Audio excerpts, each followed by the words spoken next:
오늘 저희가 허락하신 하나님의 말씀은 사도행전 3장 11절로 26절 말씀입니다. 사도행전 3장 11절로 26절 말씀.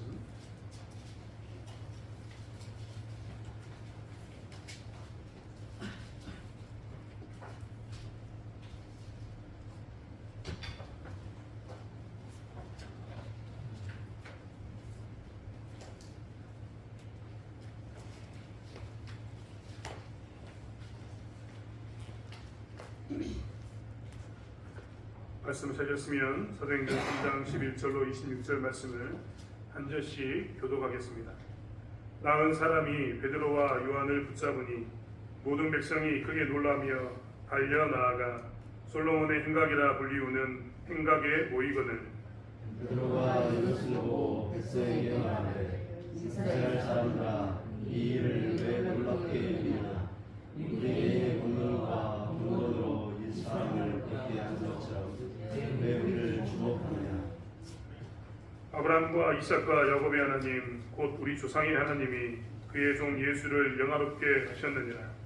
너희가 그를 넘겨주고 빌라도가 놓아주기로 결의한 것을 너희가 그 앞에서 거부하였으니 너희가 거룩하고 의로운 일을 거부하고 우리여 살던 사람을 놓아주기를 구하여 생명의 주를 죽였도다. 그러나 하나님이 죽은 자 가운데서 그를 살리셨으니 우리가 이 일의 증인이라. 그 이름을 믿음으로 그 이름이 너희가 보고 아는 이 사람을 선하게 하였나니 예수로 말미암아 난 믿음이 너희 모든 사람 앞에서 이같이 완전히 낫게 하였느니라. 형제들아 너희가 알지 못하여서 그리하였으며 너희 관리들도 그리한 줄 아노라. 하나님이 모든 선지자의 입을 통하여 자기 그리스도께서 고난 받으실 일을 미리 알게 하신 것을 이와 같이 이루셨느니라. 그러므로 너희가 회개하고 돌이켜 너희 죄 없이 함을 받으라. 이같이 하면 새롭게 되는 날이 주 앞으로부터 이를 것이요 또 주께서 너희를 위하여 예정하신 그리스도 곧 예수를 보시리니 하나님이 영원전부터 거룩한 선지자들의 입을 통하여 말씀하신 바 만물을 회복하실 때까지는 하늘이 마땅히 그를 받아두리라. 모세가 말하되 주 하나님이 너희를 위하여 너희 형제 가운데서 나 같은 선지자 하나를 세울 것이니 너희가 무엇이든지 그 모든 말을 들을 것이라.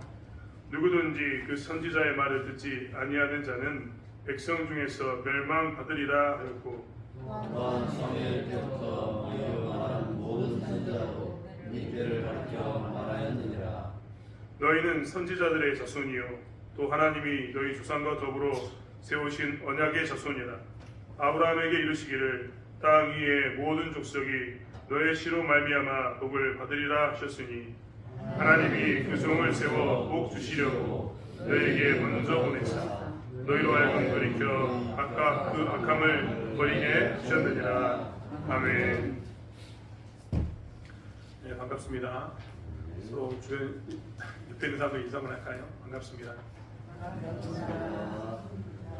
피곤해 보이네요. 네, 피곤해 보이시고 지쳐 보이시는데 다시 한번 힘내십시오라고 인사했으면 좋겠습니다. 제가 교회 와서 교동문을 이제 저희가 함께 읽는 이유가 있습니다. 사실 저희는 굉장히 기독교인인 것처럼 보이지만 기독교인답게 살지 못할 때가 많습니다. 성경은 집에 가면 펴보지 않습니다. 정말 죄송한 이야기지만 펴보신 분도 계시겠지만 성경은 펴보는 분이 거의 없습니다. 기도하는 사람들 기도한다고 이야기하지만 집에 돌아가서 기도하는 사람은 또 거의 찾아보기가 힘듭니다. 교동문을 읽는 이유는 우리가 이때가 아니고서는 우리 입술 속에서 말씀을 읊조려서 우리의 귀에 들을 시간이 없기 때문에 그렇습니다. 그렇기 때문에 교동문을 통해서 우리는 말씀을 읽어야 하고 특별히 교동문은 하나님에 대해서 구원에 대해서 강조된 부분이기 때문에 이 부분을 읽는 것이 우리에게 믿음에 큰 도움이 될 줄 믿습니다. 또한 말씀을 함께 교독할 때도 마찬가지입니다. 이 말씀을 교독한 이유는 저만 예배를 드린 게 아니라 같이 예배를 드리기 위해서 말씀을 읽습니다. 그렇기 때문에 말씀을 함께 교독할 때도 큰 소리로 읽는 것이 우리의 신앙에 유익할 줄 믿습니다. 오늘 제가 이 교회에 온 지 꽤 오래된 시간, 3년이 넘게 되는 시간을 보냈는데요. 읽었던 말 중에 제일 힘없는 교동문 낭독의 시간이었습니다. 다들 지치시고 힘드신 것 같은데, 혹은 비가 일주일 내내 와가지고 나로 하여금 우울하게 만들어서 일하는지도 모르겠는데, 그럴 때마다 말씀 보시고 말씀을 읽으시고 기도하시고 또 기도를 나누시고 또 예배, 요즘 TV만 들어도 설교 말씀이 참 많은데 말씀을 들으시고 말씀을 전하는 삶을 삶으로 인해서 힘을 내는 저와 여러분이 되었으면 좋겠습니다. 사실 이럴 때 우리가 깜짝 놀랄만한 서프라이즈, 이벤트가 있으면 좋겠다라는 생각이 듭니다. 여러분, 제가 늘 말씀드립니다만 제가 참 부족해서 죄송하다는 이야기를 많이 합니다. 왜냐하면 아직 제가 오늘 성전 미문에 앉은 사람, 이런 안진뱅이처럼 은과 금은 내게 없지만 내게 있는 예수 이름으로 명하는 이러사라라고 하는 그 믿음이 없어서 아직 제 안에, 우리 교회 안에 이런 일들이 나타나지 않았어요. 제가 여러분에게 참 죄송합니다. 믿음이 많으면, 제가 믿음이 크면 일어나라 라고 외치겠는데, 그리고 또 외치는 것이 이렇게 능력으로 나타날 텐데 이런 일이 없다는 겁니다. 기적과 표적이라는 이런 일들이 안진뱅이가 정말 아무도 부인할 수 없는, 모든 사람이 지켜보았던 미문에 앉았던 안진뱅이가 일어서는 역사가 우리 교회에 있으면 얼마나 좋겠습니까?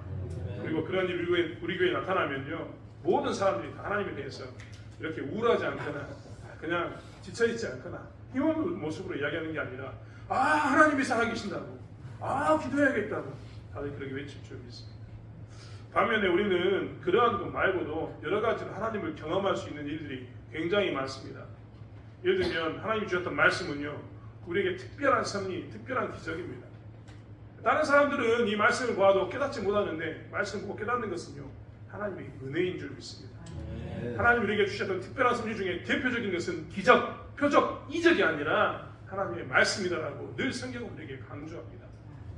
모든 성경은 하나님의 감동으로 주셨다라고 이야기하면서 이것 외에는 하나님을 알 것이 없다라고 이야기합니다. 부자와 나사로 이야기를 여러 번 말씀드렸습니다만, 부자와 나사로 이야기의 부자가 내 형제에게도 선지자를 보내라고 이야기하니까 주신 말씀 외에는 더 이상 줄 게 없다라고 선포해버립니다. 그 말은 무슨 말이냐면, 말씀이 큰 기적이고 말씀이 죽은 자가 살아나서 이 땅에 와가지고 다시 말씀을 선포하는 것처럼 정말 엄청난 사건이다라고 하나님께서 말씀해 주시는 것입니다. 그렇기 때문에 말씀을 볼 때 우리는 표적과 기사를 보는 것처럼, 표적과 이적을 보는 것처럼 이 말씀의 능력을 받고 말씀을 통해서 우리가 서프라이즈한, 깜짝 놀라는 은혜가 있기를 원합니다. 사실 우리는 사도행전을 통해서 교회가 어떻게 부흥했는가를 쫓아가고 있습니다. 초대교회는 아예 교회도 없었는데, 이전에 한 번도 그런 교회를 경험해 본 적이 없었는데 그들은 뭘 만들어가고 있습니까? 교회를 만들어가고 있습니다. 하나씩 하나씩 교회를 만들어가는 모습을 쫓아서 우리 또한 지금 무엇을 보고 있냐면, 우리는 어떻게 교회를 만들 것인가, 어떤 교회를 세워갈 것인가, 어떻게 교회를 부흥하게 할 것인가. 여러분, 늘 말씀드렸던 것처럼 우리는 지금 전무후무한 것을 경험하고 있습니다. 한국 교회도 쭉 이렇게 성장하는 것을 경험했지, 우리처럼 쭉 내려가는 것을 경험하는 교회가 없었습니다. 우리처럼 쭉 내려간다고 이야기하니까 오해하지 마십시오. 시골에 있는 교회들이 다 이런 하얀 것을 경험하고 있다니까요. 그동안 우리가 경험하지 못했던 일들이 있습니다. 그전에는요, 전도하면 사람들이 모여들었고 우리도 젊으니까 힘써서 으쌰으쌰 하면서 일을 해나가는데, 지금은 우리가 그런 곡선 가운데 있는 게 아니라 우리도 모르는 사이에 이렇게 내리막길에 있는 것처럼 느껴지는 이런 가운데 있는 겁니다. 이러한 가운데 우리는 전무후무한 새로운 길을 가고 있는 이 교회 가운데 어떻게 하면 부흥을 이룰 수 있을까? 어떻게 하면 이런 남들은 한 번도 경험해보지 않은 상황 가운데서 교회를 세워갈 수 있을까에 대해서 사도행전을 통해서 지금 보고 살펴보고 있는 중입니다. 그렇기 때문에 사실 우리도 무엇을 해야 되느냐, 이 말씀을 통해서 우리는 개인적으로 내가 어떻게 하면 부흥을 경험할 수 있을까? 공동체적으로 어떻게 하면 우리 교회가 부흥할 수 있을까? 이 지역사회를 놓고 어떻게 이 지역사회를 다시 복음화할 수 있을까를 고민하는 답 가운데 사도행전을 봐야 될 줄 믿습니다. 그리고 오늘 우리는 기적에 대해서도 표적에 대해서도 그런 모습 가운데 이 문제를 바라봐야 될 줄 믿습니다. 사실 기적이 나타나면 제일 편하다고 이야기했지 않습니까? 여러분, 갑자기 우리 교회 가운데 누가 죽었는데 기도했더니 살아났다. 끝났습니다. 주변에 있는 사람들은요, 말하지 않아도 다 모일 겁니다. 그러한 일들이 있다니까요. 하지만 좀 전에 말씀드린 것처럼 하나님의 말씀은 그 기적과 이적보다 더 우리에게 주신 특별한 서프라이즈 할 만한, 깜짝 놀랄만한 사건입니다. 그렇기 때문에 사실 우리는 말씀을 통해서 하나님께서 주신 은혜를 통해서 더욱더 그러한 것들을 경험하고 나눠야 될 줄 믿습니다.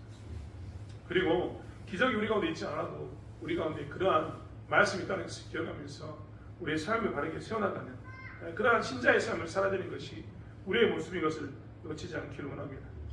아무튼 오늘 이제 저희는 이 기적, 표적, 그리고 이렇게 말씀, 우리에게 주셨던 이런 놀라운 사건들이 어떻게 우리 가운데 적용되고 있는가, 그리고 초대교회는 어떻게 그것들을 받아들임으로 해서 교회가 성장했는가를 살펴보는 그러한 가운데 다시 한번 나가기를 원합니다. 사실 우리는 3장 1절부터 10절까지 말씀을 통해서 성전 미문에서 매일 구걸했던, 나을 때부터 걷지 못했던 사람이 질병을 낳았다. 은과 금은 내게 없지만 내게 있는 나사렛 예수를 명하노니 너는 예수 이름으로 일어나 걸으라라는 말 가운데 그가 반응해서 일어난 사건을 경험했습니다. 그리고 11절은 그 이후에 어떤 일이 일어났는가에 대한 이야기를 하고 있습니다. 11절의 말씀의 시작은 어떻게 시작하고 있냐면 나은 사람이 베드로와 요한을 붙잡았다라고 이야기하고 있습니다. 그 사람이요 이제 베드로와 요한을 붙잡은 겁니다. 이 별것이 아닌 것처럼 보이지만 이것은 굉장히 모든 사람들의 시선을 모으는 그런 사건이었습니다. 여러분 생각해 보십시오. 그동안 그가 태어날 때부터 안진뱅인 걸 알았습니다. 그리고 나에게 늘 구걸했던 사람인 걸 알았습니다. 근데 그가요 어느 날 일어섰습니다. 뛰어다니고 뛰면서 하나님을 찬송하고 있습니다. 그런데 그가 그 일을 하고 난 다음에 뭘 하냐면 탁 한 사람을 잡습니다. 누굴 잡았을까요? 이 기적의 주인을 잡습니다. 주인공을. 누가 자기에게 지금 이렇게 평생 안진병이었던 자기를 일어서게 했는가? 뛰게 했는가? 하나님을 찬송하게 했는가? 니들이 다 보고 있는 것처럼, 주변의 사람이 다 보고 있는 것처럼 그 사람이 지금 뛰는 것에 대한 주인공이 누구라고요? 이 사람들이다라고 손을 턱 잡은 겁니다. 그냥 보낼 수는 없다. 내가 당신을 그냥 보낼 수는 없습니다라고 손을 잡은 거죠. 모든 사람들이 안진뱅이에게서 점점점 안진뱅이가 뛰는 것을 보면서 가졌던 모든 사람, 놀랬던 사람들의 시선이 점점점 어디로 이동하겠습니까? 베드로와 요한에게 이동하게 됩니다. 지금 이 사건이 기적의 사건 이후에 이제 베드로와 요한은 어떻게 일을 처리하는가, 그 처리에 따라서 교회는 어떻게 부흥했는가를 11절부터는 기록하고 있다는 겁니다. 첫 번째로 교회가 부흥하려면, 이런 부흥의 길을 가려면요, 우리 가운데 개인적인 부흥이나 내 신앙의 기쁨이 회복되고 내 신앙에서 회복되고 이게 부흥 아니겠습니까? 이거나 공동체의 부흥, 우리 교회가 성장하는 것이나 이 지역이 예수 믿게 하려면 우리가 어떻게 살아야 되냐면 베드로와 요한처럼 누군가 기적의 주인공으로 나를 탁 잡았을 때 뭘 해야 되냐면 시선이 나에게 있지 않게 하고, 내 시선이 나에게 있지 않게 하고 시선을 잽싸게 전환해야 합니다. 누구에게 전환해야 될까요? 그 뒤에 계신 하나님께 전환하는 것이 필요하다는 겁니다. 베드로와 요한이 행한 일들에 대해서 여러분 한번 생각해 보십시오. 사실 누구도 주목하지 않았을 겁니다. 그들이 돈을 많이 주었다면 오 이러면 쳐다봤을지 모릅니다. 그런데 그들은요 돈 하나 주지 않습니다. 구걸한 자에게 구걸한 것을, 필요한 것을 주지 않고 예수 이름으로 기도만 합니다. 처음에는 아무도 주목하지 않았을 겁니다. 하지만 이제 기적이 나타났고 그 기적을 경험한 사람이 베드로와 요한의 손을 잡았습니다. 이제 사람들은 모두 다 거기에 시선이 몰릴 겁니다. 그때 베드로와 요한이 뭐라고 이야기했습니까? 사람들은 깜짝 놀라가지고 그 손을 붙잡고 어떻게 하냐면, 안진뱅이는 손을 붙잡고 이 사람들은 솔로몬 행각으로 보고 있고, 이 안진뱅이가 이 손을 잡고 그 사람을 끌고 솔로몬 행각으로 가니까 사람들은 다 솔로몬 행각으로 이렇게 모이고 있다니까요. 그런데 그 자리에서 베드로가 뭐라고 이야기했냐면 12절에 이렇게 이야기합니다. 베드로가 이것을 보고 백성에게 말하되 이스라엘 사람들아 이 일을 왜 놀랍게 여기느냐, 이스라엘 사람들아 이 일을 왜 놀랍게 여기느냐, 이렇게 이야기합니다. 사실 사람은요 망각의 동물입니다. 망각의 동물. 자꾸 깜빡깜빡합니다. 잊어버립니다. 사실 다 기억하고 살면요 살 수 없습니다. 잊어버리는 것도 은혜입니다. 그런데 사람은요 망각의 동물이라고 사람들이 이야기하면 잘 잊어버리는데, 사람들은 잊어버리기만 하느냐? 그렇지 않습니다. 사람의 감동만큼 간사한 것은 없습니다. 이렇게 표현하면 목사가 이렇게 이야기하면 의아해하실지 모르겠지만요, 한번 생각해 보십시오. 누가 나에게 잘해줄 때는요 사람들이 아이고 간이고 쓰기고 다 빼주면서 나도 너한테 나중에 이렇게 해줄게, 나도 정말 네가 나한테 해준 만큼 다 해줄게라고 이야기합니다. 그런데요 그 사람이 마지막에 끝마무리를 나하고 싸웠습니다. 나하고 불편한 관계가 됐습니다. 그러면 사람은 어떻게 하냐면 그 전에 했던 좋은 것을 다 잊어버리고 어떻게 한다고요? 마지막 끝마디에 나하고 싸운 것만 생각합니다. 나하고 불편한 것만 생각합니다. 그래서 이를 빡빡 갈면서 뭐라고 이야기하냐면 내가 언젠가는 너를 어떻게 해보겠다. 이런 마음을 갖습니다. 여러분 이스라엘 백성들 오늘 12절에 보면요. 이스라엘 사람들아라고 베드로가 이야기합니다. 이스라엘 사람들은 그동안 이 놀라운 기적을 항상 경험하고 살았습니다. 오늘 베드로는 그것을 이야기하고 있는 겁니다. 이스라엘 사람들아, 이 일이 왜 놀랍게 여겨지냐? 야, 불과 2달 전에 예수님이 십자가에 못 박혀 죽기 전에, 그리고 길게는 3년 전부터 예수님께서 무엇을 행하셨습니까? 이스라엘 전 지역을 돌아다니면서 갈릴리에서부터 저 밑에 네게부까지 돌아다니면서 뭘 했습니까? 기적을 행하셨습니다. 예수님이 살아계실 때 최소 2달, 최대 3년, 그 어간에는 그들이 뭘 항상 봤냐면 뭘 봤다고요? 기적과 표적을 늘 봤습니다. 폭풍을 멈추게 하는 것도 보았고, 오병이의 기적도 보았고, 죽은 자를 살리는 것도 보았고, 수많은 기적이 그 가운데 있었습니다. 지금 안진미가 일어난 사건은요, 예수님이 살아계실 때 사건에 비교하면 아주 조그만 사건 중에 하나일 뿐입니다. 그들은 예수님이 살아계실 때 모든 것을 다 보았습니다. 그런데 그들은 지금 잊어버리고 있습니다. 왜 잊어버렸을까요? 불과 2달 전에 있었던 사건인데 왜 지금 기억 속에 사라졌을까요? 그들이 예수님과의 그 마지막을 부끄럽게 껄끄럽게 마무리했기 때문에 그렇습니다. 그들은 예수님께서 그렇게 기적을 행했음에도 불구하고 어떻게 했습니까? 예수님을 십자가에 못 박으라고 이야기하면서 죽여버렸습니다. 오늘 성경에서 이야기한 것처럼 그들이 빌라도가 놓아주기로 결의한 것을 거부하면서 뭐라고 얘기했냐면 의롭고 거룩한 일을 거부하고 오히려 살해한 사람의 생명을 살려달라고 얘기하면서 예수를 거부해버렸습니다. 그러니 그들 가운데는 뭐가 사라졌냐면 예수하고 나쁜 감정만 남은 겁니다. 자기들은 예수가 자기를 구원할 줄 알았는데 자기들이 원하는 것을 주지 않으니까 그들이 죽였지 않습니까? 그러니까 이를 가면서 예수를 잃어버리고 산 겁니다. 그래서 베드로는 오늘 기적을 통해서 뭘 하냐면 야 이스라엘 사람들아 왜 이를 놀랍게 여기느냐 라고 이야기하면서 예수를 다시 기억나게 만들어주고 있습니다.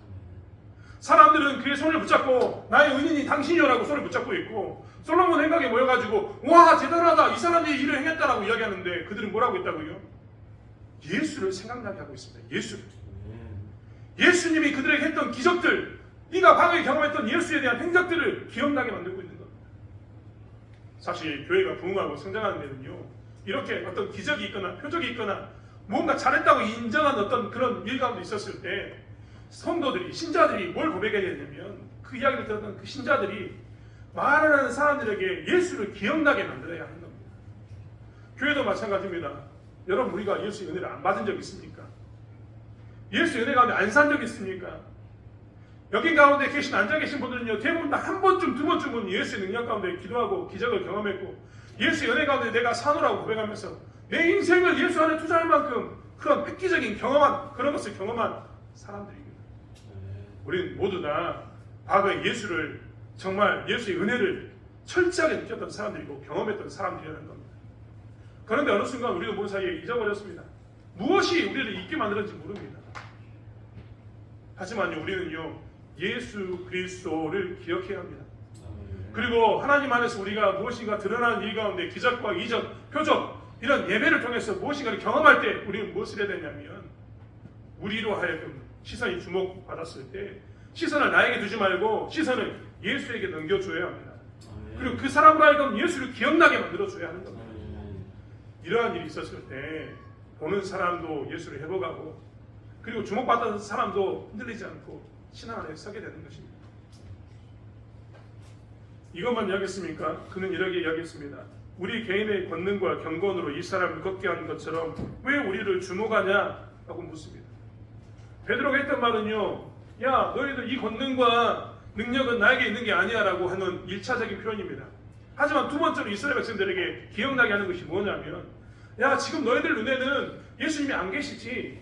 예수님이 계실 때는 그렇게 이적과 기적을 행했는데 지금 예수님이 안 계시고 우리만 있는 것이 보이지 라고 이야기합니다. 사실 그렇지 않습니까? 예수님은 승천하셔서 하나님 우편에 계십니다. 이유가 있어서 그 자리에 있다라고 오늘 성경도 이야기하고 있습니다. 아무튼 예수님의 제자들이 기적을 행할 때 그들 옆에 누가 없다고 이야기합니까? 예수가 없다라고 이야기합니다. 그리고 지금 보이지 않는 예수 그 보이지 않는 예수 때문에 주변 사람들은 이것은 베드로와 요한이 한 일이야라고 생각합니다. 하지만 베드로는 오히려 이야기하기를 뭐라고 이야기하냐면 보이지 않는 예수가 우리 옆에 있다. 너희들 눈에는 우리밖에 안 보이니까 이 능력이 마치 권능과 경건으로 이 사람을 걷게 한 것이 우리처럼 우리를 주목하고 있는데 그 주목은 잘못되었다. 내 인생은 지금 내 옆에 계시는 보이지 않지만 지금 하나님 보좌 우편에 계시지만 그분이 함께 계신다라고 이야기하면서 사실 베드로는 뭘 깨닫게 하고 있냐면 너희들이 예전에 예수님과 우리가 있었을 때 우리가 예수님의 이름을 가지고 능력을 행했던 것처럼 지금도 우리는 예수와 동행함으로 인해서 부활하신 예수와 동행함으로 해서 지금 기적을 행하고 있는 것이다. 이것을 너희들이 봐야지 보이지 않는다고 예수를 놓치는 것은 어리석은 일이다라고 말하고 있는 겁니다. 사실 그들은 지금 나의 권능과 나의 능력이 아니다라고 이야기하면서 시선을 보이지 않는 예수에게 전환하고 있는 겁니다. 교회는요 사실 이렇게 우리의 권능과 경건이라고 이야기하는 것이 아니라 우리의 보이지 않는 예수 그리스도의 경건과 권능으로 일이 이루어졌음을 고백하는 교회가 되었을 때 그 교회가 건강한 교회입니다. 그리고 그렇게 고백하는 사람이 있는 교회가요. 그리고 그렇게 고백하는 사람이요. 건강한 신자인 겁니다. 사실 교회가 부흥하려면 이런 일이 정말 많아야 합니다. 여러분 우리는 그동안 많은 부분에 대해서 보았습니다. 그리고 많은 것을 정말 배웠습니다. 사람에게 사람이 어떤 주목이 시선이 어떤 관심이 사람에게 있었을 때 교회가 어떻게 변질되어 가는가를 우리는 그동안 너무나 많이 경험했다는 겁니다. 여러분 13절의 말씀을 보십시오. 13절의 말씀에 보면 아브라함과 이삭과 야곱의 하나님 곧 우리 조상의 하나님이 그의 종 예수를 영화롭게 하셨다라고 베드로는 고백합니다. 베드로는 지금 아까 이야기했던 것처럼 야 너희가 왜 놀라냐 이 권능과 경건이 우리에게 있는 게 아니라 예수에게 있다라고 이야기하면서 뭘 강조했냐면 예수가 영화롭게 되는 것이 옳은 너희들이 해야 할 일이다라고 강조하고 있는 겁니다. 교회는요 예수의 이름이 영화롭게 되는 것 하나님이 영화롭게 되는 것을 떠나면요 교회는 변질되게 되어 있습니다. 여러분 사람에게 시선이 집중되면요 그 사람에게 시선이 집중되는 그것을 우리는 뭐라고 이야기하는지 아십니까? 숭배라고 이야기합니다. 숭배. 한국에는 수많은 사람들이 있습니다. 수많은 사람들 중에 어떤 사람을 이야기하냐면 수많은 교주들이 있습니다. 하나님에게 시선을 두지 않고 사람에게 시선을 두면요 그건 숭배가 됩니다. 경배가 아닙니다. 경건이 아닙니다. 그냥 숭배인 겁니다. 숭배를 좀 더 끔찍하게 표현하면 우상 숭배입니다. 그러한 곳은요 분열이 항상 존재하고 그러한 곳은 항상 하나님의 거룩하지 않는 그 경건하지 않는 것들이 존재하는 교회가 되는 겁니다. 반면에 하나님께 관심을 두게 하고 하나님께 시선을 전환하는 이런 교회는요 부흥을 경험하게 되고 하나님을 경험하게 되는 줄 믿습니다. 사실 이런 이야기 할 때마다 제일 부끄러운 것은 접니다. 왜냐하면 목사라는 자리가 제일 드러나는 자리에 서 있기 때문에 그렇습니다. 목사가 되어서 생기는 문제점 중에 하나는 사실 모든 이 드러나는 자리에 있는 사람이 다 경험하겠지만 목사가 되어서 생기는 문제점 중에 하나는 무엇이냐면 좀 잘 되면 내가 한 것처럼 생각합니다. 뻔뻔스럽죠. 내가 드러나는 자리에 있다 보니까 교회를 대표하는 자리에 있다 보니까 대청교회가 잘 되면 사람들이 나에게 이야기하거든요. 야 요즘 대청교회가 좀 그런다며 잘 되고 있다며 그게 장로님이 그렇게 잘한다며 그게 집사님이 잘한다며 라고 이야기하면 그때 목사는요 제일 부끄러운 고백이지만 으쓱해집니다. 그러면서 마치 그게 내가 잘 지도해서 그런 것처럼 내가 뭔가를 잘해서 그런 것처럼 내 말씀이 좋아서 그런 것처럼 내가 전하는 말씀이 뭔가 나니까 있는 능력 있는 말씀을 전하는 것처럼 나의 기도하니까 그런 일이 일어나는 것처럼 그런 착각 가운데 빠져 산다는 겁니다. 드러나는 자리에 있으면 나도 모르는 사이에 이렇게 됩니다. 하지만요 부흥하는 교회, 성장하는 교회, 바꿀 수 있는 교회는 그러한 일이 있을 때마다 시선을 전환시키는 사람들입니다. 이것은 나로부터 온 게 아니라 보이지 않는 하나님에게 있다라고 시선을 전하는 거예요. 이것은 나로부터 시작된 게 아니라 내 안에 계시는 예수의 이름, 예수의 능력이 나타나는 것이다라고 고백하는 그것이 부흥의 시발점이라는 겁니다. 사랑하는 성도 여러분, 시선이 나에게 집중되었을 때 교회에서 내가 또 드러나는 자리에서 일을 함으로 해서 시선이 나에게 자꾸 집중되었을 때 혹은 주변에서 나를 바라보면서 잘한다 했을 때 우리는 그때 시선을 하나님께로 전환하는 주목의 대상을 하나님께로 바꾸는 신자의 삶을 살아가야 되는 존재인 줄 믿습니다. 우리가 다시 한번 우리의 삶 가운데 잘 나가는 그 순간을 나의 영광으로 삼지 마시고 하나님의 영광으로 하나님께 영광을 돌리는 일 가운데서는 저와 여러분이 되기를 원합니다. 그러면 내 삶 가운데 기쁨이 생깁니다. 내가 교만해지지 않고요, 기쁨이 생기는 겁니다. 그러면 교회 가요 부흥을 경험하게 됩니다. 그러면 지역사회가 이 교회를 통해서 예수를 만나게 됩니다. 두 번째로 이야기하는 것은 무엇이냐면, 오늘 이 사건을 통해서 이야기하는 것은 무엇이냐면 말씀의 근거에서 전하라라는 겁니다. 이 말씀은 정말 많이 들었습니다. 말씀의 근거에서 전하라, 말씀의 근거에서 전하라. 하지만 오늘 본문에 있는 사도행전 3장에 있는 말씀의 근거에서 전하라라는 의미는 조금 더 다른 의미 두 가지를 가지고 있습니다. 첫 번째는 뭐냐면 그들에게는 말씀이 굉장히 지금 중요했다는 겁니다. 여러분, 말씀의 근거에서 전하라 이 말은요, 지금 듣고 있는 사람들이 어떤 상황 가운데 있는가를 우리가 생각해 보면 얼마나 중요한가를 알 수 있습니다. 제가 좀 전에 좀 말씀드렸던 것처럼 지금 예루살렘에 모여있는 사람들, 예수의 복음을 전하는 사람들, 이 사람들의 상황을 한번 저희가 살펴봤으면 좋겠습니다. 복음을 전하는 사람은요, 예수의 부활과 복음을 증거하는 사람들은 200명이 좀 넘습니다. 소수 인원인 거죠. 나머지는 다 어디에 서 있습니까? 예수를 대적하는 자리에 서 있습니다. 그들이 그 전에 뭘 했다고요? 예수를 죽였다니까요. 왜 죽였습니까? 자기들의 마음이 들지 않으니까.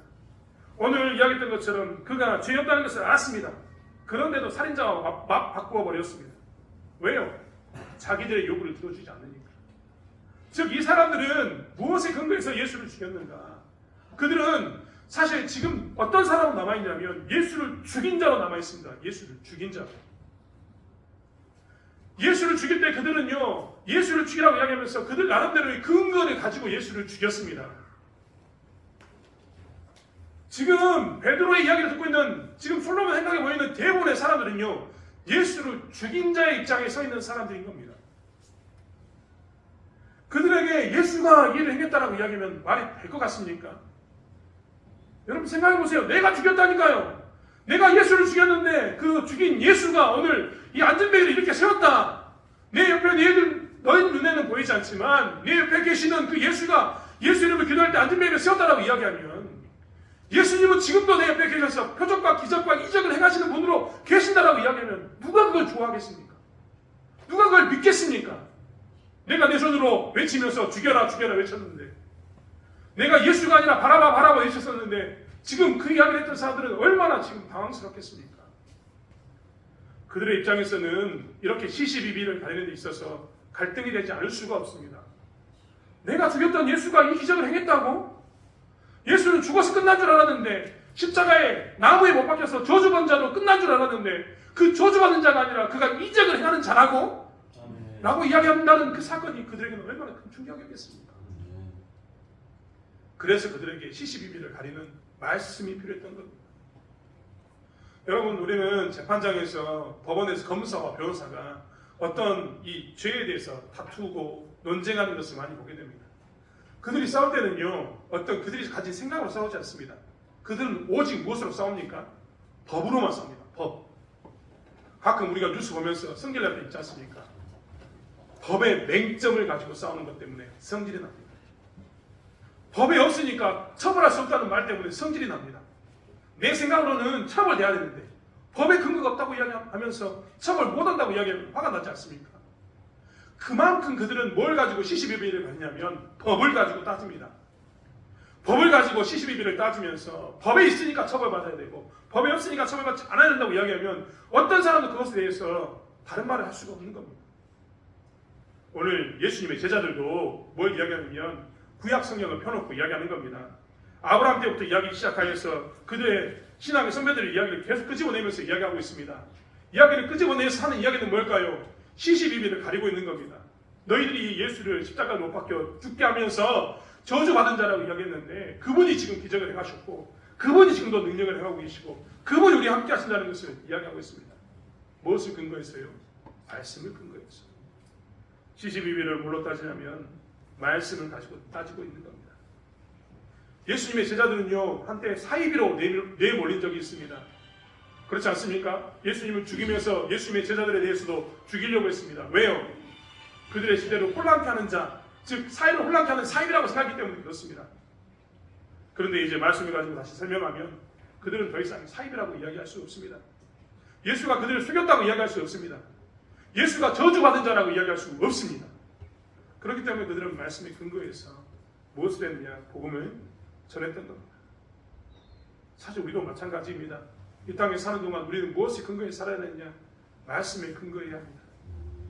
어떤 때는 이랬다가 어떤 때는 저랬다가 아니라 나에게 이익이 되어도 나에게 손해가 되어도 말씀의 근거에서 사는 삶, 이것을 보였을 때 사람들은 비로소 말씀을 믿기 시작합니다. 말씀이라는 그 터대 안에 우리가 서 있었을 때, 그게 근거가 되었을 때 사람들은 드디어 뭘 경험하게 되냐면 예수를 경험하게 되는 겁니다. 사실 내 삶에 기쁨이 있으려면 슬플 때든지 기쁠 때든지 말씀에 근거한 삶을 살아야 합니다. 그리고 말씀에 근거한 삶을 살았을 때, 교회가 말씀에 근거해서 일을 처리했을 때 교회는 어떤 때는 힘들기도 하겠지만 교회는 무엇을 경험하게 되냐면 부흥을 경험하게 되는 것입니다. 사실 우리의 인생 가운데도 마찬가지입니다. 여러분, 말씀이 우리의 삶 가운데 시시비비를 가리는 판단이 되면요, 우리는 점점 기쁨 가운데 나가게 됩니다. 점점 소망 가운데 나가게 됩니다. 착각하지 마십시오. 잘 살다는 이야기 안 했습니다. 부자로 산다는 이야기 안 했습니다. 계속해서 승승장구하면서 좋은 일만 있을 거라고 이야기하지 않았습니다. 말씀에 근거한 사람은요, 기쁠 때도 기쁩니다. 슬플 때는 더 연단되어서 하나님을 붙잡음으로 해서 힘을 얻습니다. 신앙이 성장하게 되는 겁니다. 말씀에 근거한 사람은 그렇게 신앙 가운데서 부흥을 경험하게 되고 지친 삶이 아니라 힘을 얻는 삶을 살게 되는 것입니다. 예수 이름 때문에 그렇습니다. 말씀 때문에 그러게 되는 겁니다. 또한 이것만 있습니까? 말씀을 근거로 전하자, 이 말에는 다른 의미가 또 하나 들어있는데 그것은 무엇이냐면 그들이 이해하기 편한 말씀이었다는 겁니다. 여러분, 예루살렘에 오늘 모여서 예배드린 사람은 어떤 사람이었는가? 우리는 사도행전 전반부에서 보았습니다. 여러분, 오순절 사건이 있었을 때 수많은 각 지역에, 전 세계, 즉 지중해를 중심으로 흩어졌던 많은 지역의 사람들이 지금 와서 말씀을 들었다라는 것을 보았습니다. 그들은 왜 예루살렘 성전에 와서 기도했을까요? 유대인들은 왜 또 예루살렘 성전에서 기도했을까요? 로마의 압제를 받았던 그들은 가장 큰 관심사가 어디에 있었냐면 언제 누가 우리를 구원할 것인가에 있었습니다. 즉 그들은 메시아를 기다리고 있었던 겁니다. 메시아를 기다리면서 메시아에 대한 말씀을 읽고 이런 메시아가 우리에게 올 것이라고 그들은 생각하고 있었습니다. 오늘 말씀의 후반부는 그 이야기를 하고 있습니다. 너희들이 기다렸던 메시아, 너희들이 기다렸던 그 메시아가 예수다라고 이야기하고 있는 겁니다.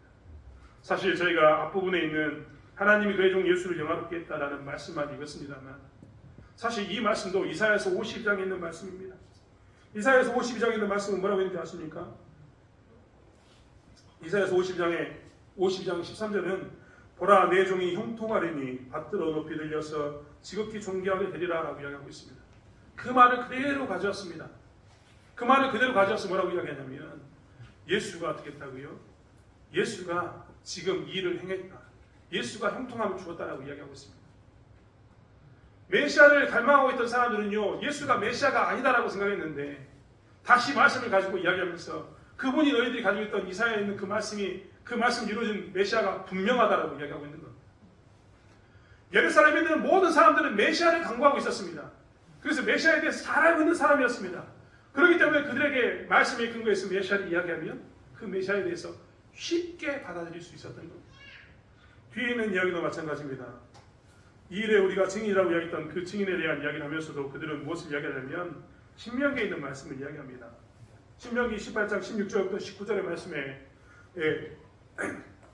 뭐라고 기억하고 있냐면 나중에 하나님의 말씀을 가지고 와서 전하는 선지자가 있었을 때 그 말을 듣지 않는 자들은 어떻게 되는가에 대해서 이야기가 나와 있습니다. 신명기 18장 19절은 누구든지 내 이름으로 전하는 내 말을 듣지 아니하는 자는 내게 벌을 받을 것이오 라고 이야기하는데 오늘 제자들이 그 말씀을 가지고 이야기하는 겁니다.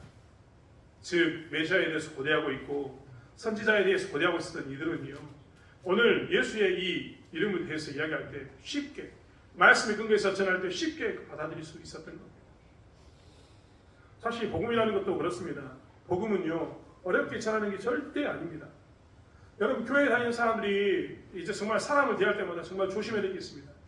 그것은 우리가 너무나 추상적인 이야기거나 정말 애매모호한 정말 어려운 고차원적인 단어를 써서 뭔가 설명하는 어려운 말을 가지고 이야기하는 이것들을 버려야 된다는 겁니다.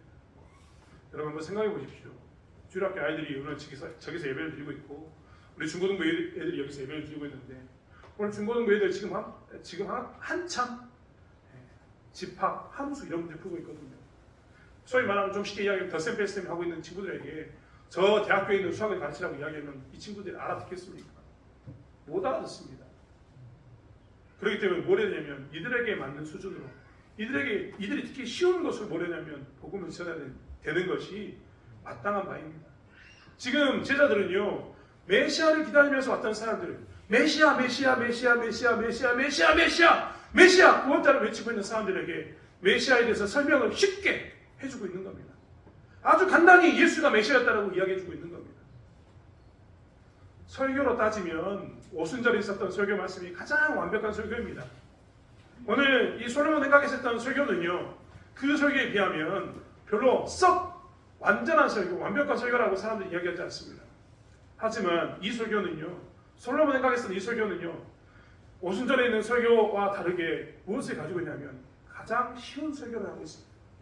즉 오늘 솔로몬 행각에 모여있던 모든 사람들이 이 설교를 들으면 아 메시아가 예수였구나 하고 바로 받아들이는 그런 설교를 하고 있다는 거예요. 그들의 눈높이에 맞춰서 이야기하고 있는 거예요. 말씀의 근거에서 전하라 이 말은 그렇기 때문에 뭐냐면 시시비비를 가릴 때 우리의 삶 가운데 시시비비를 가릴 수많은 일들이 있는데 그게 말씀의 근거가 돼야 된다라는 말씀인가 동시에 오늘 솔로몬 행각에서 말씀의 근거로 들었을 때 메시아에 대해서 이야기하는 이것을 들었을 때 쉽게 알아들을 수 있었던 것처럼 그들의 눈높이에 맞춰서 쉽게 복음을 전했을 때 부흥이 나타나고 기쁨이 나타난다라고 이야기하고 있는 것을 우리에게 이야기하고 있습니다. 사랑하는 성도 여러분, 우리가 부흥을 경험하고 싶다면 그렇기 때문에 우리는 거창한 말, 유창한 말, 어떤 전문적인 용어를 써서 이야기하는 것이 아니라 이렇게 쉽게 우리가 알아들 수 쉽게 하나님을 고백하고 살아야 합니다. 또한 우리의 복음을 그렇게 주변 사람들에게 쉽게 나눠주는 그런 모습 가운데 서 있어야 되는 것이 우리의 본분이라는 것을 놓치지 않아야 될 줄 믿습니다. 사실 사도행전을 통해서 그들은 지금 이 부흥을 경험하고 있는데 그 부흥의 경험은 바로 이런 것이었습니다. 예수님의 이름으로 능력을 행하는 삶 가운데서 시선이 내게 모일 때마다 하나님에게 시선을 돌리는 예수님에게 시선을 돌리는 삶과 동시에 말씀을 근거로 해서 내 삶을 든든히 세워가고 좋은 일이든 나쁜 일이든 말씀에 근거한 삶을 살았고 말씀에서 벗어나지 않는 삶을 살았습니다. 그리고 또한 그들은 그들이 가지고 있던 복음을 쉽게 전하면서 정말 듣기 쉽게 설명해 줬던 겁니다. 이러한 교회가 되었을 때 교회는 부흥하게 되었다라고 이야기하고 있습니다. 사실 우리는 말씀드린 것처럼 전무후무한 일들을 경험하고 있는데 이러한 일 가운데도 부흥이 일어날 줄 믿습니다. 여러분 부흥이 일어날 줄 믿습니다. 우리 교회가 성장할 줄 믿습니다. 여러분 정말 오해하지 마십시오. 성장을 반드시 하나님 뜻 가운데 행하는 자들에게 하나님께서는 성장을 경험하게 하실 겁니다. 우리를 통해서 부흥을 경험하게 하실 겁니다. 하지만 그 부흥을 경험하기 위해서는 우리 또한 사도들이 했던 것처럼 우리 또한 신앙의 선배들이 했던 것처럼 이러한 모습을 쫓아가는 삶을 살아야 합니다. 교회가 이것을 향해 답습에 갔을 때 본받아 갔을 때 우리는 무엇을 경험하게 되느냐 이들이 경험했던 기적을 이들이 경험했던 부흥을 경험하게 된다는 것입니다. 다시 한번 우리의 신앙을 세우고 교회를 세우고 이 지역사를 살리기 위해서 이 지역에 하나님의 말씀이 다시 사는 것을 보기 위해서 다시 한번 이 신앙을 본받아가는 저와 여러분이 되기를 원합니다. 이들의 신앙을 한마디로 규정하라고 이야기한다면 예수의 이름만이 드러나기를 원합니다 라는 신앙이었습니다. 그러한 신자의 삶을 살아가는 저와 여러분이 되기를 원합니다. 선을 행하면서도 예수 이름으로 행하시고 복음을 전하면서도 예수 이름으로 행하시고 문제가 있어도 예수 이름을 붙들고 살아가는 그 신자의 삶을 삶을 위해서 주변 사람들에게 예수를 증거하는 신자의 삶을 살아가는 저와 여러분이 되길 원합니다. 기도하겠습니다. 하나님, 우리의 삶 가운데서 늘 하나님만을 바라보게 도와주시고 예수 이름만이 증거되는 삶을 살 수 있도록 붙잡아 주실 줄 믿습니다. 우리 참 어리석습니다. 그래서 어떤 때는 우쭐해서 나도 모르는 사이에 내가 무엇이나 되는 것처럼 살 때가 정말 많습니다. 하나님, 이 모든 것들을 내려놓게 도와주시고 나에게 놀라운 기적이 나타났을 때 나에게 시선이 집중되었을 때 하나님을 주목하게 하는, 시선을 하나님께 두는 신자의 삶을 사는 저희들 되게 하여 주시옵소서. 또한 아버지, 내 인생이 말씀의 근거에 살게 도와주시고 복음을 전할 때도 쉽게 나눌 수 있는, 그들에게 맞는 복음을 전하는 저희들 되게 하나님께서 사용해 주실 줄 믿습니다. 이러한 예수 이름만을 강조함으로 해서 교회가 부흥하는 것, 우리가 즐거운 가운데 기쁨 가운데 거하는 것, 내 신앙이 회복되는 것을 경험하게 하여 주시옵소서. 감사드리며 예수님의 이름으로 기도드렸습니다. 아멘. 찬송가 50장 찬양하면서 준비된 예물 봉헌하시겠습니다.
하나님, 귀한 아들 생일을 맞이하여서 예물드립니다. 그의 일생에 하나님께서 함께 하시고 하나님께서 창세전부터 작정하신 대로 그를 만들어 가시기로 나오니 함께해 주실 줄 믿습니다.